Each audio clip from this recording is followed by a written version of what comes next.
বন্ধুরা, যখন ভারতের কোনো ডেডলি ওয়েপন অন্য দেশের শক্তি হয়ে ওঠে তখন আশেপাশের দেশগুলির হৃদস্পন্দন বেড়ে যাওয়াটা একেবারেই স্বাভাবিক। আর আজ ঠিক সেই দৃশ্যটাই দেখা যাচ্ছে মেডিটেরেনিয়ান সিতে। ভারতের সহায়তায় গ্রিসের আত্মবিশ্বাস এখন আকাশ ছুঁয়েছে। কিন্তু সবথেকে অবাক করার ব্যাপার হলো, ভারত সরাসরি তুরস্ককে না কোনো থ্রেট দিল, না কোনো ঘোষণা করলো, শুধু একেবারে সাইলেন্ট মুভ চাললো, যা পুরো খেলাটার মোড় ঘুরিয়ে দিল। ভারত তার আইএনএস ত্রিকান্ড যুদ্ধ জাহাজকে সরাসরি তুরস্কের দোরগোড়ায় মোতায়েন করেছে।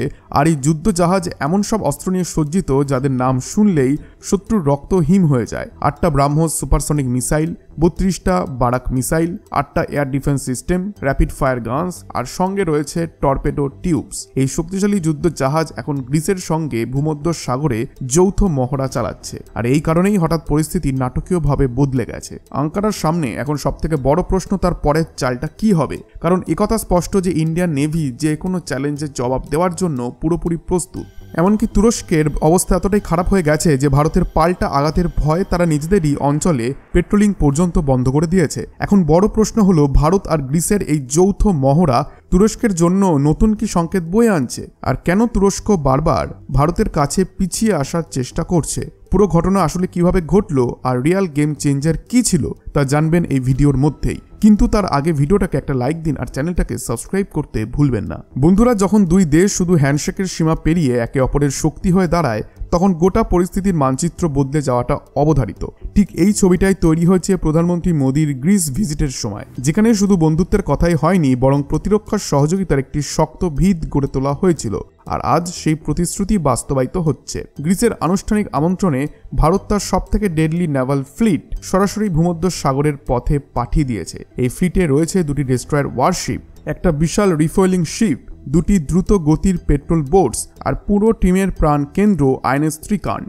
এখন এই জাহাজগুলি গ্রিসের নেভির সঙ্গে কাঁধে কাঁধ মিলিয়ে তুরস্কের বিরুদ্ধে যুদ্ধ কৌশল ট্রেনিং করছে। ফলাফল স্পষ্ট, ভারত তুরস্কের ফিয়ার ওয়াল আরও উঁচু করে দিয়েছে। এখন অবস্থা এমন দাঁড়িয়েছে যে তুরস্ক নিজেরই সমুদ্র সীমায় পা রাখার আগে 100 বার ভেবে নিচ্ছে। স্ক্রিনে যেটা দেখছেন, সামনে দুটো জাহাজ একেবারেই পরিষ্কার বোঝা যাচ্ছে। একদিকে ভারতের আইএনএস ত্রিকান্ড আর অন্যদিকে গ্রিস নেভির এইচএল থেমিস্টক্লিস। এই দুটি জাহাজ আজ তুরস্কের নাকের ডগায় দাঁড়িয়ে কোনো ভয় ছাড়াই মহড়া চালাচ্ছে। ভারতীয় নেভি এই পুরো অপারেশনের কিছু অফিসিয়াল ছবিও প্রকাশ করেছে, যেখানে স্পষ্ট দেখা যাচ্ছে গ্রিস এখন আর ভয় পায় না এবং ভারতের সঙ্গে কাঁধে কাঁধ মিলিয়ে সমুদ্রে তার সামরিক শক্তি দেখাচ্ছে। ভাবুন তো, কিছুদিন আগেও পরিস্থিতি কতটা আলাদা ছিল। তখন গ্রিসের নেভি যখনই এই অঞ্চলে পেট্রোলিং করতে যেত তখন তুরস্ক হঠাৎ এসে তাদের আটকে দিত, বিরক্ত করত। অনেক সময় তো অবস্থা এতটাই খারাপ হয়ে গিয়েছিল যে তুরস্ক ওয়াটার ক্যাননস ব্যবহার করে সরাসরি আক্রমণ চালাতো, যার ফলে গ্রিসের জাহাজ ক্ষতিগ্রস্ত হতো। আসলে তুরস্ক যখন সেই একই দাদাগিরি স্টাইল দেখাচ্ছিল যা চীন করে সাউথ চায়না সিতে জাপান, ফিলিপাইন আর তাইওয়ানের বিরুদ্ধে। কিন্তু তুরস্ক একটা জিনিস ভুলে গিয়েছিল যে এই সমুদ্র কোনো দেশের একার সম্পত্তি নয়। আর যতক্ষণে ভারতের আইএনএস ত্রিকান্ড গ্রিসের পাশে দাঁড়ালো, তুরস্কে শুরু হলো তোলপাড়। অবস্থা এমন পর্যায়ে পৌঁছালো যে তুরস্ক খোলাখুলি এই মহড়ার বিরুদ্ধে আপত্তি জানালো। এমনকি ভারতের দিকে আঙুল তুলতে গিয়ে হুমকির সুরে বলল, নিজেদের জাহাজ ফিরিয়ে নাও। কিন্তু বন্ধুরা, এটা নিউ ইন্ডিয়া যে ক্লিয়ার কাট রিপ্লাই দিতে জানে। ভারত এখানে সাফ জানিয়ে দিল, আমাদের জাহাজ গ্রিসের সমুদ্র সীমায় দাঁড়িয়ে আছে, তোমাদের নয়। আর আমাদের এই মিশন শেষ হওয়া না পর্যন্ত আইএনএস ত্রিকান্ড 1 ইঞ্চিও পিছবে না। এটাই কারণ যে আজ তুরস্কের অবস্থা শোচনীয়।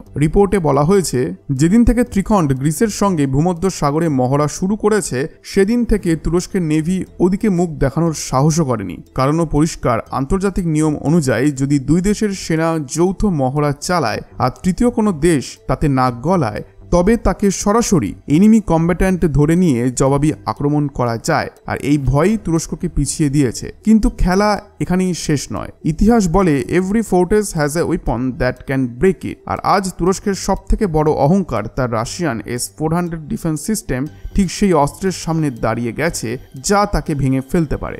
আইএনএস ত্রিকান্ডের বজ্র গর্জনেই তুরস্ক কেঁপে উঠেছিল। কিন্তু আসল ধাক্কাটা এলো যখন ইসরায়েল এমন এক পদক্ষেপ নিল যা প্রেসিডেন্ট এরদোগানের রাতের ঘুম উড়িয়ে দিল। আসলে এই নতুন টুইস্ট শুরু হয়েছিল জেরুজালেমের মাটিতে, যখন ইসরায়েল আর গ্রিসের প্রধানমন্ত্রী হাত মিলিয়ে প্রতিরক্ষার সহযোগিতাকে হাইলি স্ট্র্যাটেজিক ঘোষণা করলেন। আলোচনা শুরু হয়েছিল এই নিয়ে যে গ্রিস ইসরায়েল থেকে আয়রন ডোম স্টাইল মিসাইল ডিফেন্স সিস্টেম আর ডেডলি আর্টিলারি কিনতে চলেছে।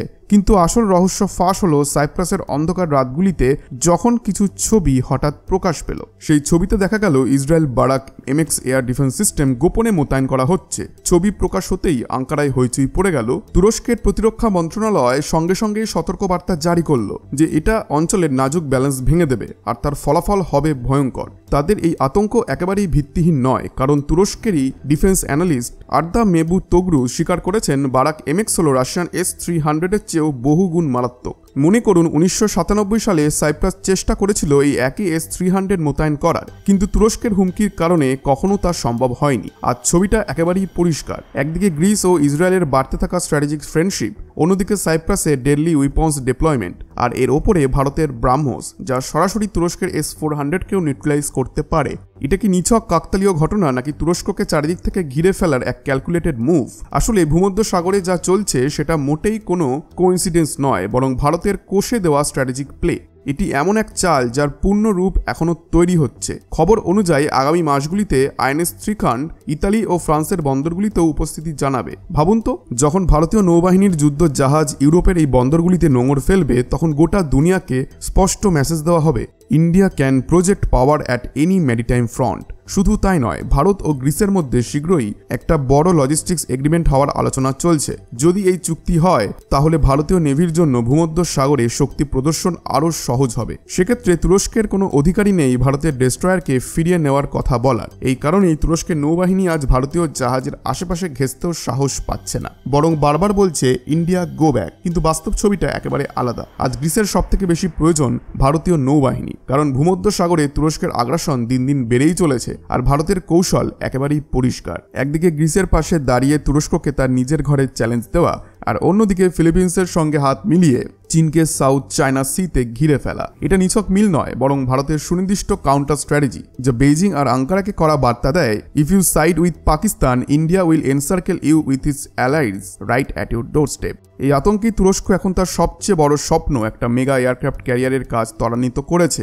পরিকল্পনা হলো 60,000 টনের এই যুদ্ধ জাহাজ 2028 সালের মধ্যেই তৈরি হবে। তুরস্কের দাবি এটা এতটাই বিশাল হবে যে ফ্রান্সের বিখ্যাত চার্লস ডি গলে ক্যারিয়ারকেও পেছনে ফেলে দেবে এবং হবে পুরো ভূমধ্য সাগরের সবচেয়ে বড় যুদ্ধ জাহাজ। তাদের ইঞ্জিনিয়াররা আবার একথাও বলছে যে এই জাহাজ কোনো রিফুয়েল ছাড়াই তুরস্ক থেকে নিউ ইয়র্কে গিয়ে আবার ফিরতে পারবে। তো বন্ধুরা, এখন সব থেকে বড় প্রশ্ন আপনাদের সামনে, ভারতের কি ফিলিপিন্সের মতো গ্রিসকেও সামরিক সাহায্য ও অস্ত্র সামগ্রী দেওয়া উচিত? নিজের মতামত অবশ্যই কমেন্ট বক্সে লিখে জানান।